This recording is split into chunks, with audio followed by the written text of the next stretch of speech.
If we had to delve into the regulations themselves, what are the basics of the content? So this is a very interesting and novel regulation because it mainly introduces two main pillars on equal pay. The first pillar, where there are collective rights and reporting obligations. And then the second pillar introduces a number of individual rights where employees will be entitled to these rights irrespective of the size of their workforce.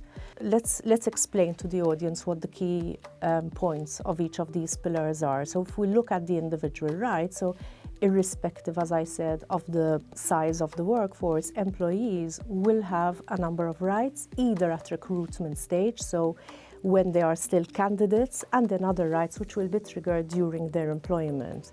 So at recruitment stage, employees will have a right to know their initial pay or their pay range. And the directive actually provides the right to know your initial pay needs to be set out either in the initial advertisement or before the initial interview. There will be also a prohibition to ask employees during the interview on their pay history.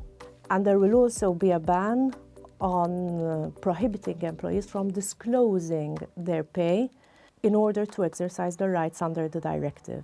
So any contracts of employment, which includes confidentiality clause precluding employees from disclosing their pay gap, will not be enforced under this directive. But this means that on interview, therefore, as an employer who is looking at an employee during an interview, I can't ask the pay history?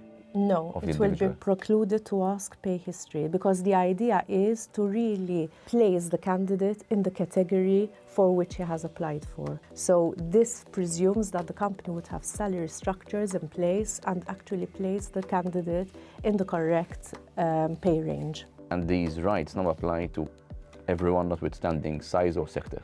Exactly. They will apply to all employees in the public and private sector, and they will apply irrespective of the workforce size. What other transparency rights are there, therefore? There are also rights linked to access requests, access of information. So employees have a right to request their employer and to access information on their pay level, but also on the average pay level of employees in the same category who are performing the same work and work of equal value. And employers have the obligation to actually remind employees that they have this access request rights. So on an annual basis, employers would need to remind their workforce that they can actually request this information.